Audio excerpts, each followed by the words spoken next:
Welkom by die Ligpunt Kerk podcast.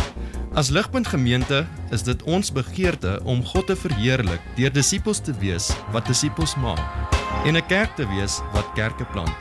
Geniet hierdie week se preek. Môre julle, ek lees vir ons uit Lukas 10 vers 25 tot 37. Ek lees die Afrikaans 2020 vertaling. Kom ek lees vir ons. En kyk, 'n sekere wetskenner het opgestaan om Jesus te toets en hom gevra: "Meester, wat moet ek doen om die ewige lewe te erf?"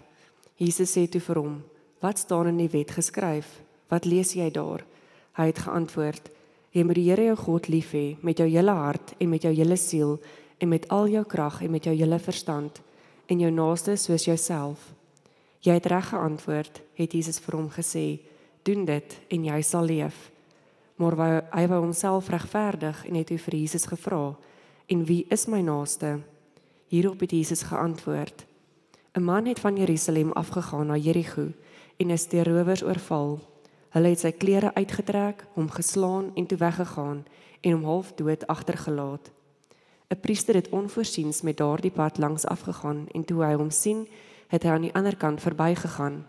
En net so het ook 'n Lewiet by die plek aangekom, en toe hy hom sien, het ook hy aan die ander kant verbygegaan. Maar 'n Samaritaan wat op reis was, het op hom afgekom, en toe hy hom sien, het hy hom innig jammer gekry.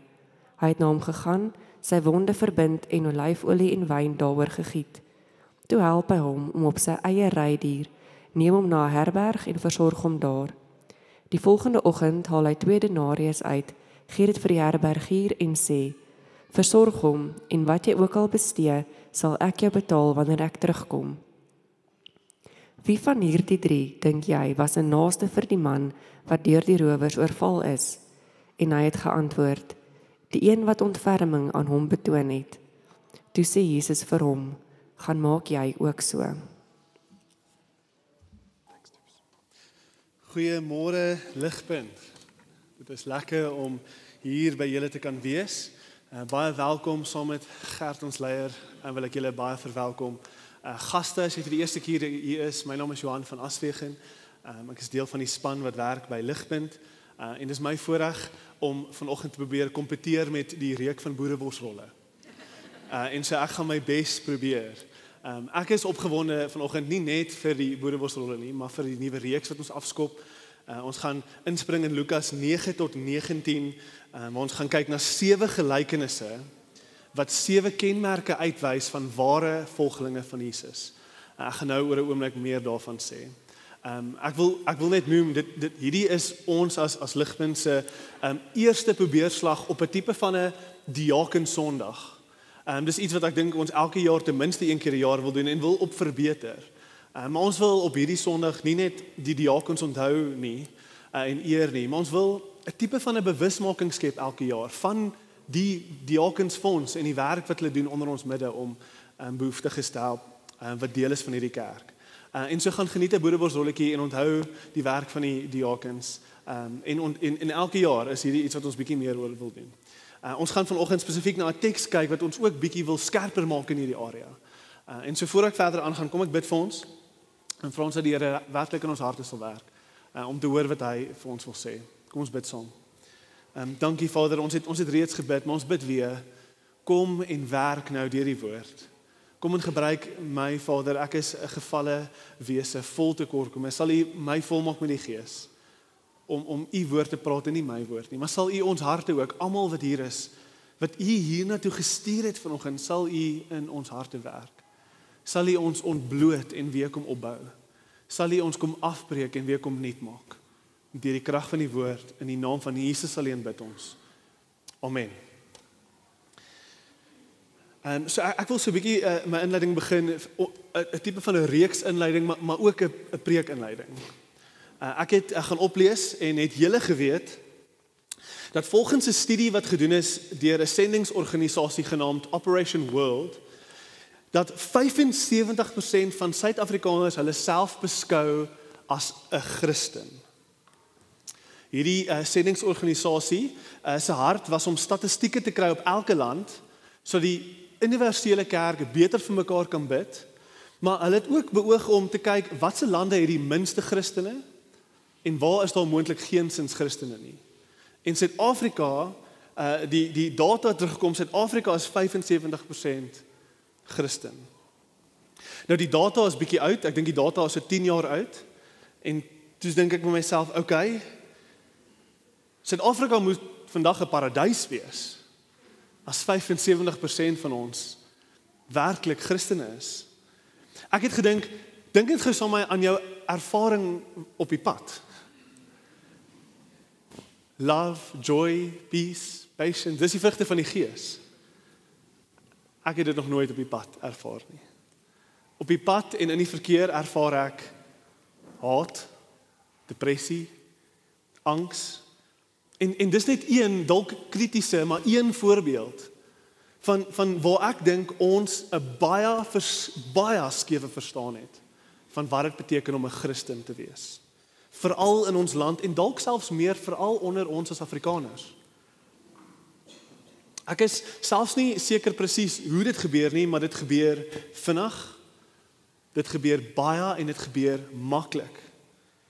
Dat ons op een of ander manier onsself begin skei van Jesus se lewe en sy leringe.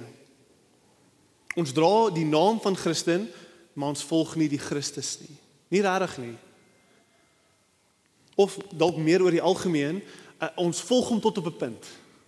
Ons volg hom tot op 'n punt. Ons ervaar iets, dis mooi, dis lekker, ek hou daarvan, maar dan hou ons die naam op 'n stadium en ons sê vir onsself wat hy nou van my verwag is te veel. Tot hier en nie meer nie. En so ons hou hom opvolg. Of dalk selfs volg ons nie eers vir Jesus nie, dalk volg ons 'n kerk, 'n trendy, fancy, goeie kerk, of dalk selfs 'n charismatiese persoonlikheid, dalk volg ons dit, dalk volg ons selfs die benefits van Christendom. Al die voordele van deel van 'n Christengemeenskap te wees, liefde, gemeenskap, goeie waardes en so voort. Dalk volg ons daai goed.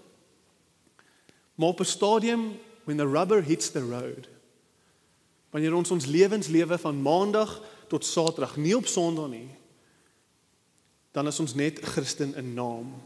En Jesus se lewe, sy actual voetspore, ek wat hom volg, wie hy is en wat hy sê, dit raak verdwaal.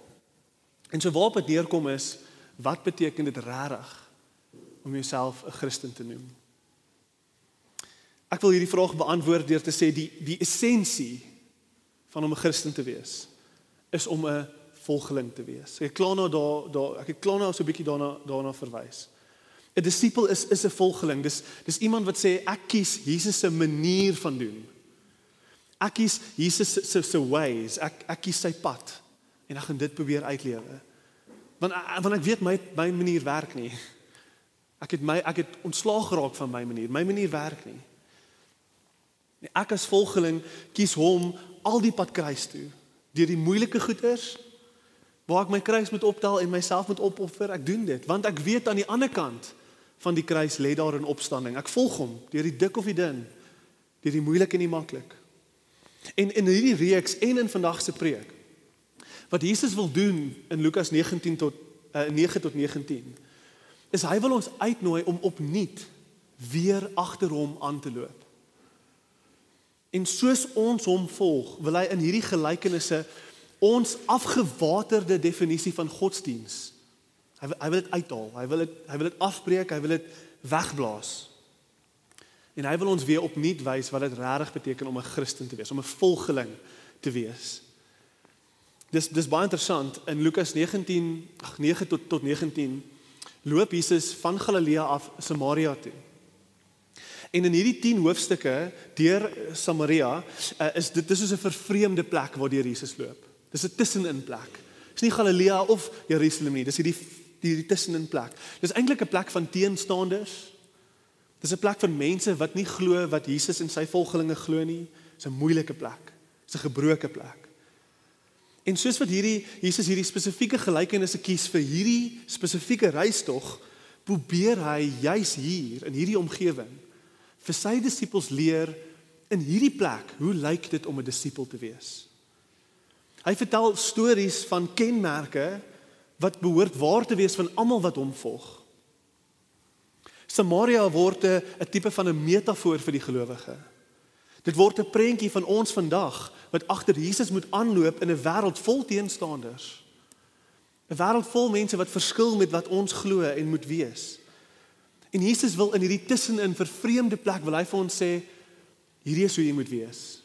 Hierdie is hoe jy moet optree. Hierdie is wat die wêreld moet sien, wanneer hulle na my volgelinge kyk. En dan vertel hy stories, hy vertel stories. En so in hierdie reeks wil ek hê ons as kerk moet verwag, dat ons koningskinders moet wees, wat agter die koning aanloop, maar hy gaan ons leer hoe lyk koningskinders. Hy gaan ons leer wat se merkers, wat se kenmerke moet waar wees van ons, sodat ons uitstaan in ons Samaria. En ek wil julle herinner, hierdie is nie reëls nie. As julle reëls hoor, dan mis julle die punt. Hierdie is stories. Dis stories, dis persoonlik, dis lewend, dis vertel deur 'n lewendige, persoonlike, betrokke meester, Jesus, wat sit op die troon, en ons volg hom. En hy wil ons, soos wat ons agter hom aanloop, hy wil ons Christendom radikaal verdiep.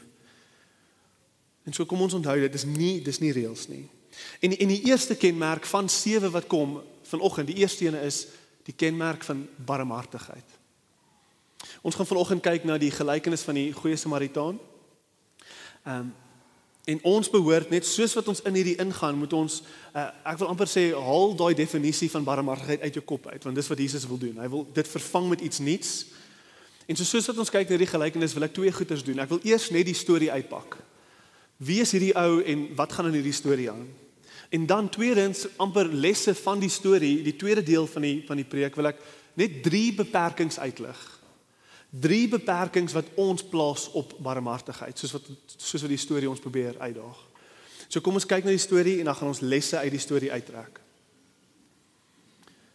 Baie van ons mag dalk bekend wees met hierdie gelykenis, die goeie Samaritaan. Maar gee my gou 'n kans, soos wat ek dit uitpak, om dinge uit te lig wat jy dalk sou gemis het. Voor ons selfs by die gelykenis uitkom, kom hierdie man oor Jesus se pad, 'n wetskenner. In die ESV noem hom 'n lawyer, 'n prokureur. Ons kan amper verbeel, in ons moderne koppe, kan ons verbeel 'n prokureur, maar hierdie ou spesialiseer in die Joodse Ou Testament en die uitleef daarvan, die toepassing daarvan. En soos enige prokureur kan hierdie ou 'n e-mail draft, soos geen ander nie. En hy draft 'n e-mail, hy sit 'n vraag in mekaar om Jesus uit te vang. Ons lees in vers 25, om hom te toets. Die vraag, meester, wat moet ek doen om die ewige lewe te erf? Gedeeltelik dink ek hy wil weet. Ons almal wil tog verstaan, hoe weet ons regtig of wat ons gedoen het goed genoeg is? Gaan God my werklik aanvaar? Is ek in sy goeie boekies? Veral in sy wêreld waar wetsonderhouding gelyk is aan redding. Maar ek dink ook, nie net waar hy weet nie, ek dink hy wou Jesus uitvang. Jesus het 'n unieke bediening gehad. Jesus was die vriend van sondaars. Jesus het mense om hom gehad wat niemand anders om hom gehad het nie. En so hierdie ou het moontlik verwag, Jesus gaan sê, dit maak nie saak hoe jy lewe nie. Almal kry die ewige lewe. God aanvaar almal, liefde wen, kos gaan aan. En as Jesus dit gesê het, sou die wetskenner hom uitgevang het. Jesus sou uitgevang gewees het as 'n valse leraar. Maar Jesus sien dadelik deur hierdie ou en hy vra hom teruggevraag. Hy sê, wat staan in die wet? Hoe lees jy die wet? Nou, Jesus vra nie vir al 613 Ou Testament wette nie. Nee, Jesus vra eerder, wat is die essensie van die wet? Hoe lees jy dit? En hierdie is 'n kenner, hy weet presies wat Jesus vra. En hy sê, Deuteronomium 6 vers 5, hierdie is die hart van die wet. Hierdie is die essensie van die wet. Jy moet die Here jou God lief hê, met jou hele hart, met jou hele siel, met al jou krag en met jou hele verstand en jou naaste, soos jouself. En hy was reg. Dit is die hele wet. Die hele wet, al 613 wette vloei vanuit daai 2 wette wat as een gesien word uit. En Jesus sê vir hom, doen dit en jy sal leef. En op daai oomblik, in vers 29, tref Jesus 'n hartsnaar. Hy maak die man ongemaklik. Ons lees in vers 29, die man wil homself dadelik regverdig. Wat sê jy nou, Jesus? En dit maak vir my sin, want toe ek daai woorde lees, toe dink ek by myself, ek voel ongemaklik. Niemand is lief vir God met hulle hele hart, met hulle hele siel, met al hulle krag en verstand nie. En so Jesus maak hierdie man ongemaklik voel oor homself en oor sy selfgesekerde wetsonderhoudende redding. En ek sien hierso, kyk, wanneer ons fokus op die 600 klein goedjies wat ons reg doen, soos hierdie ou, wat ons eet, wat ons drink, met wie ons kuier, wanneer ons fokus op die klein goedjies, kan ons vinnig voel, ek is die man. Ek kry hierdie ding reg. Wanneer Jesus die hart van die saak vir ons kom neerlê, wanneer hy ons kom vra, is jy in 'n verhouding met God, waar jy hom geniet met elke gedagte, waar jy hom geniet in verhouding met jou hele siel, al jou krag en vermoë betoon liefde teenoor God. Wanneer Jesus kom vra, lewe jy 'n lewe waar elke persoon gehanteer word asof hulle jou naaste is. Dit beteken, almal is jou buurman. Jy voorsien en hanteer almal en sien almal se behoeftes raak. En tree in daai behoeftes in met al die krag en vreugde en spoed waarmee jy jou eie behoeftes sou voorsien. Wanneer Jesus hierdie kom neerlê voor die man en voor ons, voel ons skielik die gewig van die wet. Ons voel ongemaklik. Ek wil hê ons moet die krag hiervan voel. Ons moet sien wat die hart van die wet is, wat Jesus en God regtig verwag. Sien ook dat hierdie twee regtig saam staan. Liefde vir God en liefde vir ons medemens kan nie van mekaar af geskei word nie. Dis twee kante van dieselfde muntstuk. Die twee staan of val saam. As ek lief is vir mense, dan is dit 'n bewys. As ek werklik lief is vir mense, dan is dit 'n bewys van my liefde vir God. As ek werklik lief is vir God, dan sal ek lief wees vir mense. Die twee staan of val saam. En dis hoekom die skrifgeleerde sê, wie is my naaste? Want hy wil homself regverdig.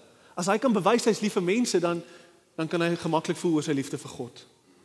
Hy wil homself regverdig, maar wat hy eintlik vra is, maak hierdie manageable vir my. Jy kan sekerlik nie bedoel ek moet almal lief hê soos myself nie. Onthou, my geloof is gebaseer op al die klein goedjies wat ek reg doen. Help my. Breek hierdie af vir my. Maak hierdie manageable vir my. Wie is my naaste, vra hy. En dan kom Jesus by die gelykenis uit. Nou net vandag, dadelik voor ons by die gelykenis uitkom, moet ons hoor dat dis hierdie tipe hart wat Jesus wil ontbloot vanoggend. Hy wil ons harte kom ontbloot vanoggend. Ons almal is geestelike prokureurs wat onsself heeltyd wil regverdig. Ons wil heeltyd verdedig, ons wil heeltyd seker maak ons is okay, ons is in, kyk al die goedjies wat ek doen. En ons fokus maklik op die klein goedjies sonder die hart van die wet wat ons behoort te vul en te behoort ek wil amper sê van selfspreek, dit moet ons accountable hou, die hart van die wet. En op hierdie manier is ons almal Christene, in die klein goedjies. Dis hoekom 75% van Suid-Afrika kan glo hulle is Christene, want die hart van die wet is daarmee heen. En ons verdedig, en ons regverdig, en ons het 1000 klein verskonings om te bewys, ek's okay. Ek's okay. Maar ons vergeet die hart van die wet. En so ek wil vir ons vra, hoe vaar ons? Jy moet die Here jou God lief hê met jou hele hart, met jou hele siel, met jou al jou krag en met jou hele verstand en jou naaste soos jouself. Hoe vaar ons?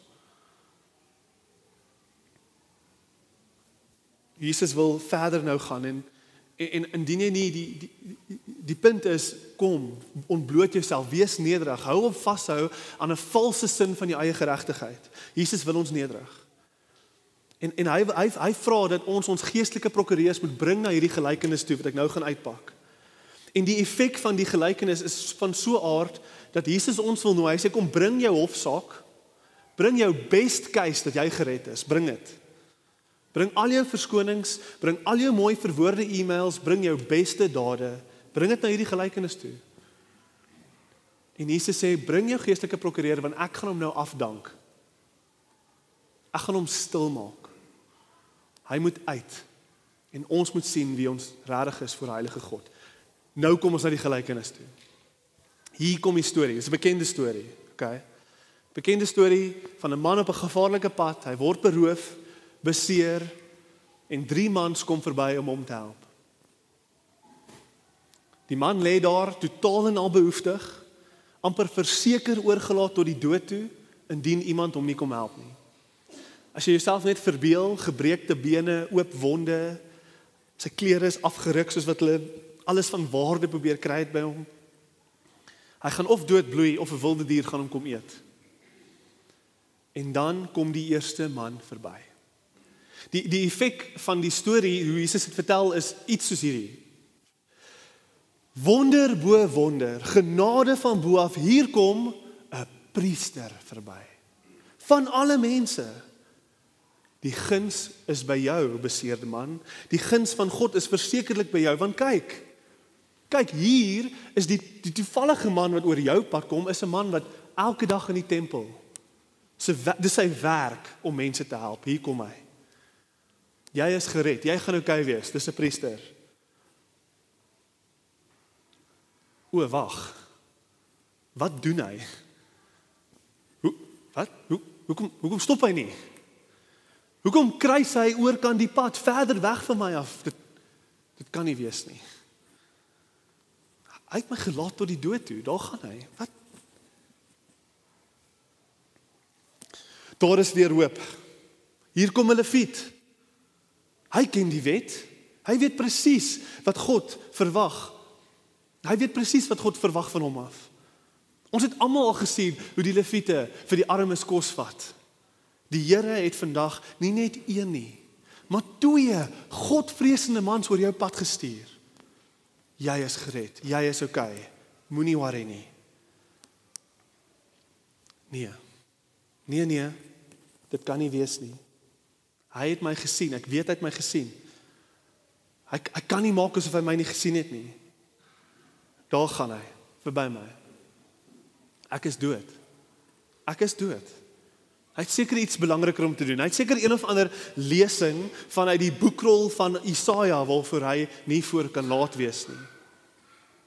Daar gaan my lewe daarmee. Dis die effek van die storie. Dis die gevoel wat ons moet kry soos wat hierdie godvreesende mans verbykom. En dan natuurlik kom die Samaritaan. Die groep mense wat die Jode werklik gehaat het. Hulle was 'n mense wat jy mag hulle haat. God sê jy mag hulle haat in hulle eie koppe. Want hulle het die Ou Testament verdraai, hulle het hulle eie tempel gehad, hulle het die Ou Testament se geloof verdraai en mense probeer wegdraai van die ware God af in hulle oë. Hulle is 'n mense wat getrou het met die heidense nasies, hulle is half-breeds. Hulle was honde in die Joodse oë. 'n Vervloekte mense wat waardig is van niks. Niks goeds mag hulle toekom nie. En hy kom van alle mense en hy stop met oë vol simpatie en liefde en hy salf die wonde. Hy vervoer die beseerde man, hy laai hom af by 'n tipe van 'n hotel en betaal vir alles vir maande sodat die vreemdeling kan gesond word. En die punt word gemaak dat dit is baie geld, dit is baie tyd, dit is baie moeite en dit is baie liefde. Dis die punt. En Jesus eindig sy gelykenis af met 'n baie sterk vraag. Hoe vaar jou barmhartigheid teenoor hierdie? Wie van hierdie 3 dink jy was die naaste aan die rowers? Dis 'n skerp vraag, want die skrifgeleerde, die prokureur is hy het nie woorde nie, hy is absoluut ontbloot. Hy forceer die woorde uit en hy kan nie eers die woord Samaritaan sê nie, want hy haat hulle so. Hy sê daai ou, die 3de ouetjie wat verbygekom het, dis hy. Hy is so ontbloot. Nie net wys Jesus vir hom in hierdie storie dat hy nie barmhartigheid verstaan nie, maar ook Jesus wys vir hom nie net dit nie, jy het haat in jou hart. Jy het haat in jou hart vir jou naaste. Jy is so ver van God af. Dis nie eers snaaks nie. Dis die gelykenis. Nou daar's nog baie om te sê en so ek wil aanbeweeg. Hier is 3 beperkings. 3 beperkings wat ons harte plaas op barmhartigheid. wat Jesus wil kom ontbloot in ons harte. Hy gee vir ons 'n radikale voorbeeld, sodat dit ons harte kan toets.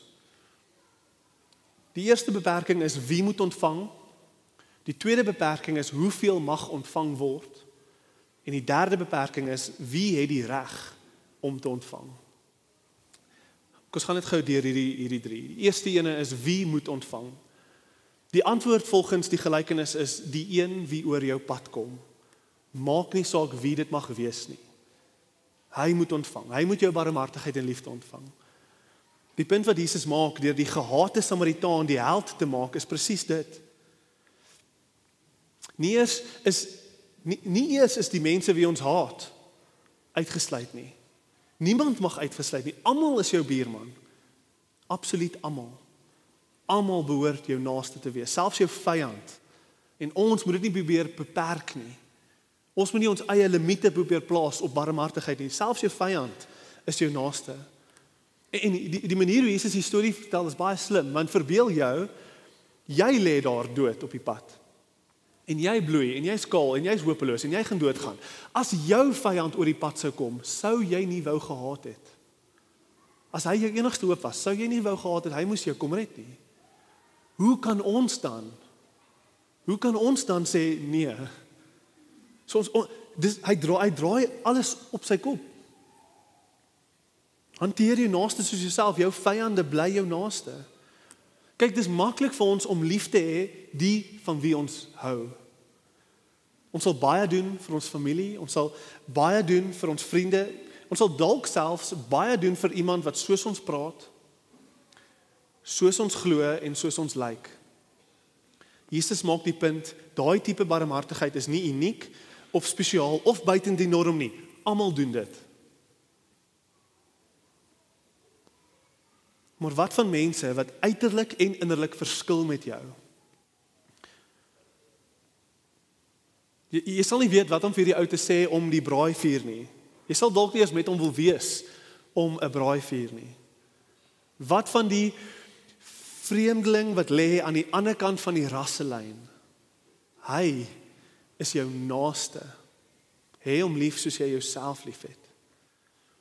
Hy verdien dieselfde liefde en omgee wat jou eie bloedfamilie verdien. Onbeperkte, spoedige, selflose liefde, die tipe liefde wat Jesus van al sy volgelinge af verwag. Daar's 'n redelike bekende uittreksel van 'n keiser in 300 AD, Julian, Romeinse keiser, en hy pak sy frustrasie uit met Christene in 'n brief wat hy geskryf het aan 'n vriend. Hy pak hierdie frustrasie uit. Hy's so kwaad vir hoe Christendom groei teen 'n onmoontlike pas en hoe dit die Griekse gode nutteloos los. Hy weet nie wat om te doen nie. So hy sê, ek het dit dis ou en moeilike Engels en so ek het dit vertaal in Afrikaans. Dis gevaarlik. Vergewe my. Maar ek het dit vertaal in Afrikaans en hier gesit. So hierdie is Julian Keiser se woorde oor Christene. Hy sê, hoekom sien ons nie hoe die liefdadigheid van Christene aan vreemdelinge die meeste gedoen het om hulle geloof te bevorder nie? Dit is skandelik, skryf hy aan iemand in sy eie kringe, dat hierdie Christene teenoor ons armes barmhartig is en tot hulle eie armes ook. So, wat sê Julian vir ons? Wat se punt maak hy? Hy sê basies, die Grieke pas die Grieke op. Die Romeine pas die Romeine op. Die moslems pas die moslems op. Maar die Christene pas almal op sonder voorwaarde, sonder perke. Almal. Almal is waardig van my barmhartigheid.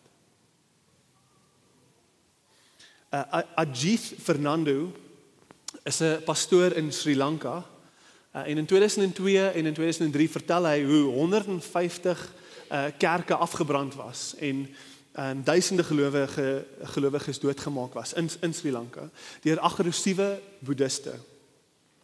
In 2004 toe word hulle getref deur 'n tsunami wat 10.000 Christene gedryf het tot aksie binne die land en van buitekant af die land om mense te kom help in die nagevolge van hierdie tsunami. Ajith vertel van hoe hy 'n man se wonde gebind het, wat een van sy susterkerke afgebrand het. En soos hy dit doen, sê Ajith, hoor hy net hoe die man oor en oor sê, ek het julle nie geken nie, ek het nie geweet nie, ek het nie geweet wie julle is nie. Ek is so jammer. Ek is so jammer. Die punt is, wie moet ontvang? Wie moet ons barmhartigheid ontvang? Wie ook al oor jou pad kom. Niemand word uitgesluit nie. Nie eers jou vyande nie. Tweedens, hoeveel mag ontvang word? Hoeveel mag ontvang word? Ons harte is nogals vinnig om te sê, net in terme van die gelykenis, ons harte is vinnig om te sê, ek sal dalk, wanneer daar iemand oor my pad kom, ek sal salf gee. Hier is 'n bietjie salf vir jou wonde. Dis genoeg. Maar ek wil eintlik nie betrokke raak in die kompleksiteit van hierdie saak nie. Hier is 'n bietjie salf. Ek het my deel gedoen. En dan, dis asof ons hom nou half los en ons gaan verby. Maar het salf. Diep binne ons wil ons salf gee, maar ons wil nie die salf opsmeer en ons hande vol bloed maak nie. Dink daaraan, hierdie ou het in die hitte van die dag, 'n plek waar daar nou net rowers was, het hy, soos jy weet, het hy al dooie liggaam probeer optel. Hy het dalk vir 'n halfuur gesukkel om hierdie dooie ou op sy eie, op sy donkie te laai, in die hitte van die dag. Hierdie is moeite, sweet. Die meeste mense wil iets doen, maar niemand wil regtig betrokke raak, sodat hulle self op een of ander manier wil vasmaak nie. Niemand wil vasgemaak word deur nood nie. Ons lewe ons hele lewe om weg te kom van dit af. Ons wil nie weer terugkom en help en terugkom en help en terugkom en help of 'n pad stap met iemand nie. Nee, hierdie ou kom terug 'n maand later om fooie te betaal by 'n hotel wat hy basies sy kredietkaart by gelos het. Die storie wys ons dat ware buurmanliefde, ware hanteer jou naaste soos jouself tipe liefde, geen perke het op hoeveelheid nie. Hoeveelheid tyd, hoeveelheid geld, hoeveelheid moeite nie. Die storie se doel is om ons weg te blaas met wat kan gebeur wanneer ons regtig barmhartig wil wees. Dit probeer ons wys wat regtig moontlik is as ons die tyd of die moeite sou wou insit om iets werklik amazing te moet doen. Dit probeer ons ook wys dat per definisie is barmhartigheid costly, duursaam. En as dit nie duur is nie, wat het jy nou eintlik gedoen? Dis die punt wat die storie probeer maak. Dis suppose om enige verskonings wat jy selfs nou aan mag dink, dis suppose om daai verskonings baie klein te laat voel in die lig van die radikale barmhartigheid van hierdie man. Ek sê dit ek vat net so 'n bietjie van 'n tree terug. Ek wil net erken, hierdie is moeilik. Hierdie is swaar, hierdie is nie 'n maklike boodskap nie. Ek voel dit saam met julle. Dit was en bly en gaan nog altyd vir almal wat tyd in hierdie teks spandeer, gaan dit moeilik bly. Dit moet wees, as dit nie moeilik is nie, dan doen iemand nie 'n getroue werk met die teks nie. Hierdie moet moeilik en swaar wees, dis die punt. Hoeveel mag ontvang word? Jesus se antwoord is wat ook al nodig is. Wat ook al nodig is. Derdens, wie het die reg om te ontvang? Nou wat bedoel ek met hierdie? Hierdie gaan minder oor wie en meer oor soos die reg. Want baie keer hoe ons barmhartigheid beperk is, ons sê op die basis van of die persoon dit verdien of nie, gaan ek gee. So ons sê baie keer, ek help die wat gehelp wil word. Ag nee man, hy gaan net weer dwelms koop met die geld wat ek hom gee. So weet jy wat? Die op die straat verdien wat hy kry, dis hoekom hy op die straat is. Ek gaan hom nie my geld gee nie. Hy het duidelik sy lot gekies. Wie het die reg om te ontvang? Weet julle hoe maklik om die Samaritaan so iets gedoen het? Net byvoorbeeld, die feit dat hierdie persoon half tot lê, hy weet niks van hierdie persoon af nie. Hierdie is 'n vreemde persoon. Die Samaritaan kon baie maklik gesê het, dis 'n dief wat daar lê. Baie mense het op hierdie pad van Jerigo af met wapens die reis juis voltooi, want hulle wou hulle self verdedig, is 'n gevaarlike pad. So die Samaritaan kon gesê, dis 'n dief, hy het 'n kans gevat en iemand het hom op sy plek gesit. Kry vir jou. Hy kon maklik homself so regverdig het. Hy kon geoordeel het, hy kon aannames gemaak het, hy kon Hy kon daai limite geplaas het op sy barmhartigheid. Maar Jesus sê, barmhartigheid word nie eers beperk deur jou keuses of jou sondes nie. Jonathan Edwards is 'n pastoor in die 1700s en hy het daai tyd 'n herlewing begin. Duisende en duisende mense het in die 1700s tot bekering gekom onder sy bediening. En hy het 'n spesifieke preek geskryf waar hy alledaagse voorbeelde of alledaagse verskonings gevat het. En hy het deur soos die evangelie en deur Jesus het hy elke verskoning aangespreek. En hierdie is een van die verskonings wat hy met sy mense gedeel het. Hy het gesê, but they brought this trouble upon themselves. En toe sê Jonathan Edwards, hy antwoord sy gemeente, hy sê, but Christ loved you. Christ pitied you and greatly laid himself out to relieve you from all that want and ministry which you brought on yourself by your own folly. Should we not love as Christ has loved us? In ander woorde, as God neergekyk het op ons en hy het gesê, ek gaan net die help wat hulle self help, dan was daar nie vandag een Christen op hierdie aarde nie. Want die enigste rede hoekom ons lief het, is omdat hy ons eerste lief gehad het. As ons vanoggend ontbloot voel, join the club. Jesus wil ons wys hoe selfsugtig ons eintlik is. Hy wil ons wys hoeveel perke ons plaas op barmhartigheid. Hy wil ons wys hoeveel voorwaardes en verskonings ons prokureer harte altyd wil plaas voor ons medemens. Maar dan daarin lê ook die goeie nuus. Wanneer ons besef, wanneer ons diep besef hoe behoeftig ons is, hoe hulpeloos ons is, dat ons eintlik geestelik soos daai beseerde man is wat lê langs die pad, dat ons geestelik dood lê langs die pad met geen hoop nie. Wanneer ons oop en eerlik kan wees oor ons liefdeloosheid, dis dan wanneer ons die wonder van Jesus se barmhartigheid teenoor ons, dis dan wanneer ons dit kan ontvang. As ons altyd voor Jesus ons lysie van goeie goedjies wil bring, dan gaan ons nooit Jesus se liefde kan ontvang nie, want ek doen dit mos. Ek is mos 'n Christen, kyk Jesus, ek's oulik. Wanneer ons ontbloot lê, wanneer ons regtig besef ons is selfsugtige sondaars en ons lê hopeloos op die pad, dan kan ons die barmhartigheid van Jesus ontvang. Wanneer ons stil staan by ons eie behoeftigheid voor 'n heilige God, dan begin Jesus se liefde sin maak. En die rede hoekom Jesus hierdie storie kan vertel en niemand anders nie, is want Jesus vertel hierdie storie soos wat hy op pad is kruis toe. Hy's op pad Jerusalem toe. Hy weet wat kom vir hom. Hierdie hele storie is 'n radikale storie van sy letterlike radikale opoffering vir ons. Hy is die ultimate buurman. Hy is die ultimate goeie Samaritaan teenoor jou en teenoor my.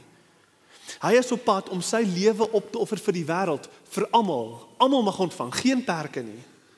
Vir jou. Geen voorwaardes en verskonings nie. Hy hou letterlik niks terug nie. As jy praat van hoeveelheid, Jesus het sy laaste asem gegee. Hy het nie eers sy laaste asem teruggehou in terme van hoeveelheid om te gee nie. Hy het alles gegee vir jou. As ons praat van wie verdien die evangelie en wie dien nie, hy doen al daai vir 'n totaal en alle behoeftige, sondige, selfsugtige mense, vir 'n haatvolle mense doen hy hierdie werk. Hy gee vir ons wat dit gedien nie.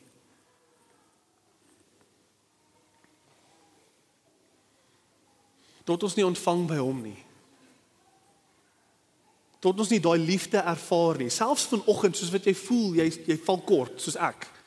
As ons nie vanoggend sy liefde ontvang, ten spyte van hoe sleg ons opgetree het, as ons nie vanoggend sy liefde ontvang, hy sê vanoggend vir jou, ek's lief vir jou, ek weet, is okay. Ek vergewe jou selfs vir jou selfsug vanoggend. As ons nie dit kan doen nie, as ons nie ons harte oopmaak nie, gaan ons nie naby die tipe barmhartigheid kom wat Jesus verwag van sy volgelinge af nie. Ons gaan nooit Ajith Fernandos kan wees wat ons vyande se wonde bind, tot ons nie ervaar hoe Jesus ons wonde kom verbind nie. Ek wil, soos ek naby aan die einde kom, wil ek net 'n paar toepassingspunte duidelik maak. Want ek kan voel, hoe langer ek praat, hoe meer kom die vrae uit julle harte en koppe uit. Ek kan voel.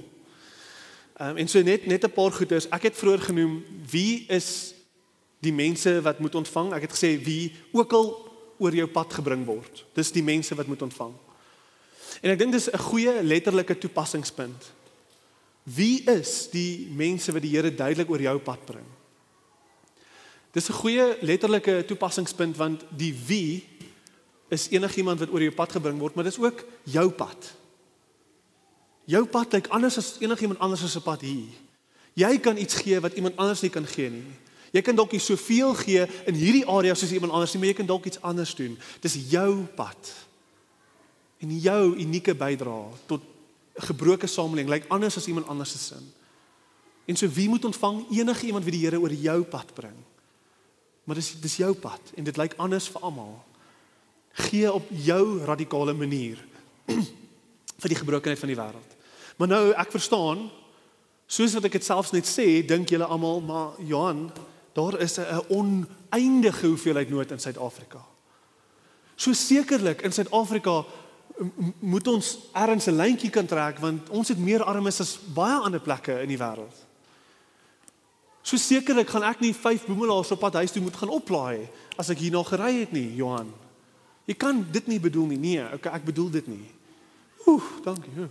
Nee, natuurlik bedoel ek dit nie. Natuurlik bedoel ek weet dat daar limite is op ons as mense, natuurlike limite. En natuurlik is daar 'n oneindelose hoeveelheid behoefte. Ek verstaan dat daar wysheid nodig is. Wysheid dalk in terme van hoe daai hulp lyk, daai barmhartigheid lyk. Partykeer is daar onbehulpsame maniere om te help. Ek verstaan ook daar's 'n tipe wysheid vir vrouens in 'n gevaarlike land. Byvoorbeeld, ek verstaan dat 'n vrou nie dalk alleen 'n man moet gaan oplaai ergens. Daar's baie goeders om aan te dink. Ek verstaan dit. Maar ek wil vir ons sê, ons is nie uniek in Suid-Afrika nie. Ons het nie meer armes as Paulus en Petrus gehad nie. Ons het nie meer armoede in ons land as wat Paulus en Petrus gehad het toe hulle die vroeë kerk gestig het nie. Ons het nie.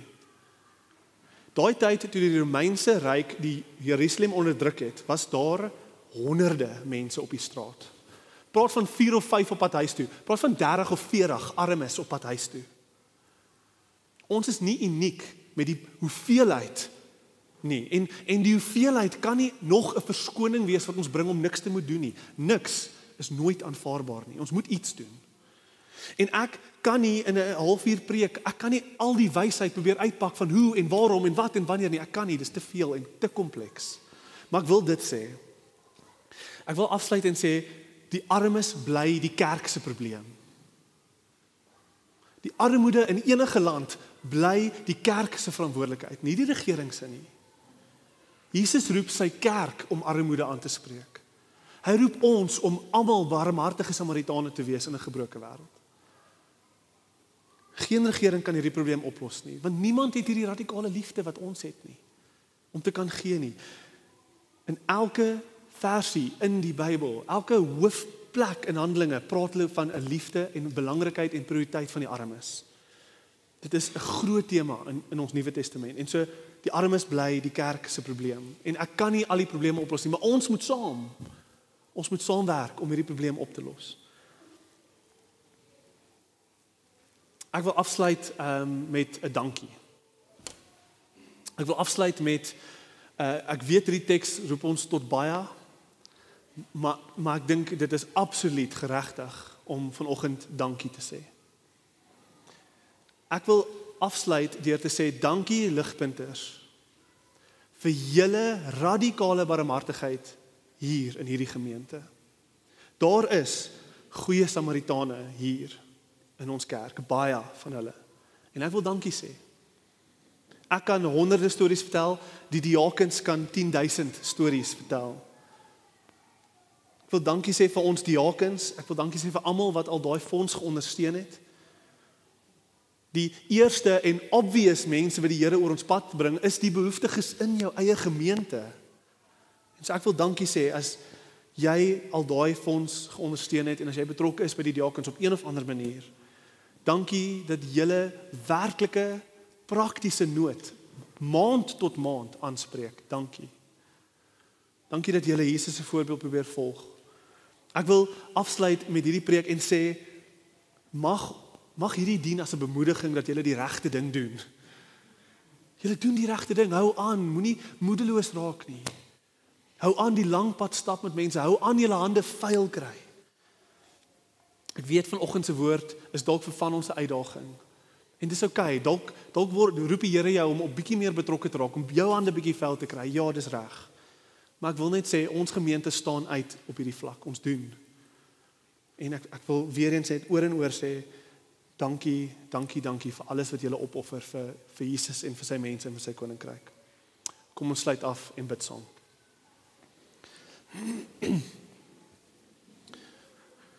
Dankie Here vir u woord. Dit is skerp, dit is ryk.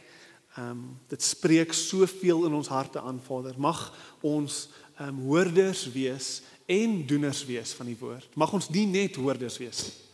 En so vanoggend Heilige Gees kom en doen die werk wat nodig is. Oorkom die sonde, oorkom die verskonings met die liefde van Jesus.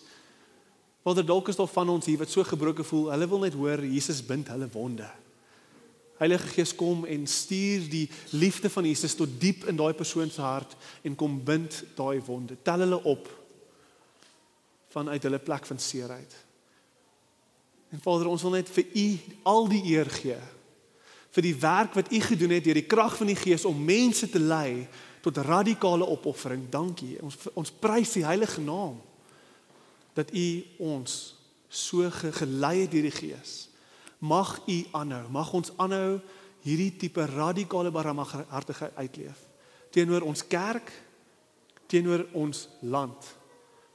Ons bid dit in Jesus naam alleen. Amen.